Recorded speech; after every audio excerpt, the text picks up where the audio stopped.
Hey guys, this is a quick video to show you how to rescale your patterns in Illustrator. So you want to make sure you have your artwork already recolored and ready to go, whether you're using Photoshop or Illustrator. I actually have my artwork saved as PNG. I'm just going to do 2 colorways to show you. I know you guys have a minimum of 3 colorways, but this video is just to show you how to rescale it. So I click, drag, and drop the PNG files into Illustrator. And I'm going to zoom out right now by holding, I'm on a Mac, so I'm hitting Command negative. You might hit Control negative. Okay, here we go. So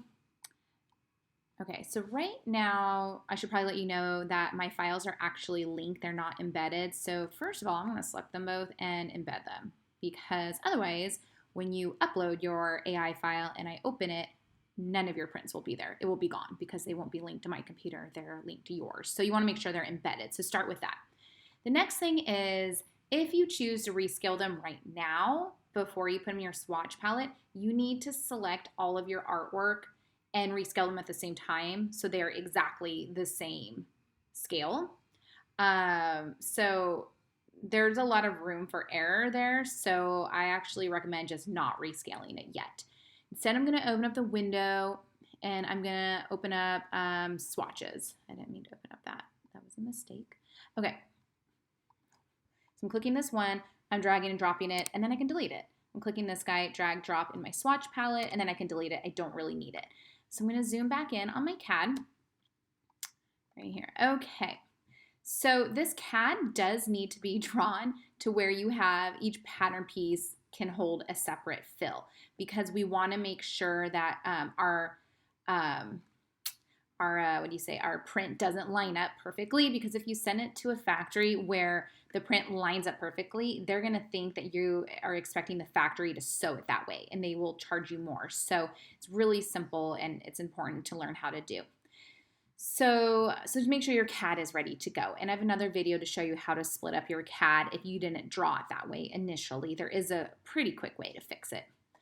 Okay, so first of all, I guess I will drop my print into my CAD. Let's see here. There's binding on this guy. I kind of don't think I want binding anymore. Sorry, side note here. It's really, probably don't care about that. Okay. Okay, sorry, I'm like redesigning the CAD. Just ignore that part. Okay, so I want, to have it in my neck trim, my sleeve, my body, and I'm just gonna pick all of them. Okay, so right now, that print is huge. I mean, it looks kind of cool, but no, part of this assignment is you do have to rescale it, and I'm gonna go in and check to make sure you did. This is too big. So to rescale it, you hit the letter S, and that should take you to this keyboard shortcut right here, Scale Tool. Then you're going to hold what's called the little tilde sign. It's like a little squiggle line. It's in the top left of your keyboard underneath the escape button, most likely. And you're going to click and drag. Now, when you click and drag, you can't click and drag on top of the CAD for some reason. You have to click and drag outside of it, okay? So that's important to know, and it's a little awkward at first. So make sure your mouse is in the right place to have full control. Don't do it on top of the CAD. That's usually where students get kind of frustrated. So I'm going to hold the tilde button. So right now my finger is pushing the tilde button on my keypad.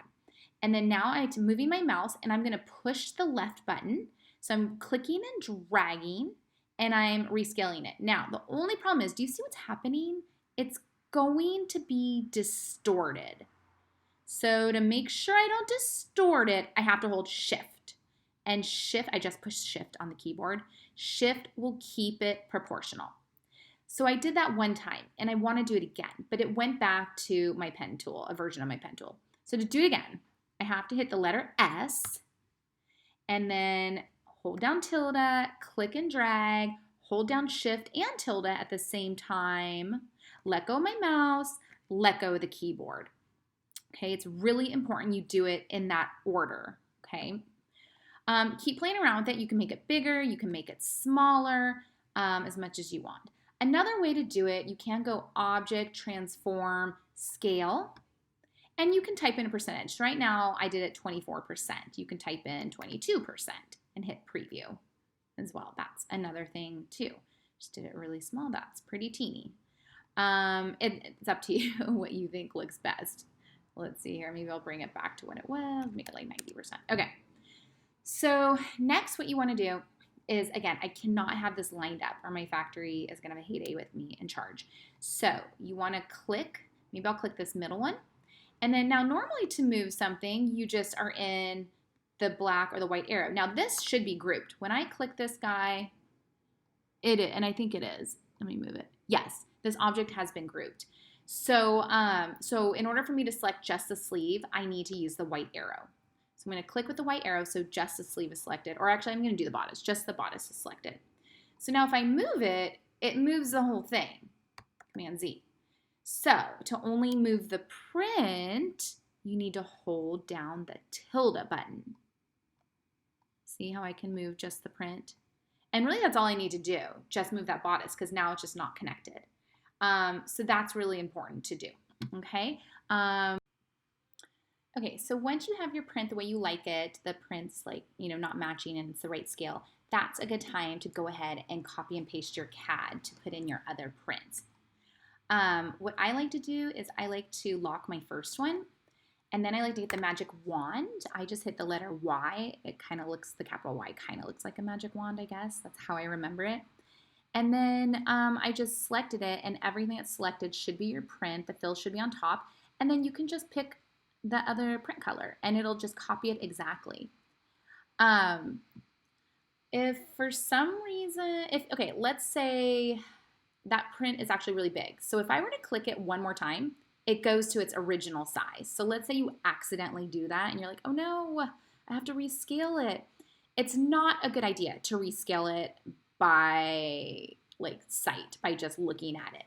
Instead, it would be smarter to use the eyedropper tool and just eyedrop it and then go back and click it. So in order for this to work, it is important that your swatch artwork, the tile repeat that you put in your swatch, they both need to be the same size, okay, for this to work. So it's usually easy when you copy and paste the repeat tile to Illustrator. Don't resize it, just drop it in the swatch palette so they're all exactly the same size.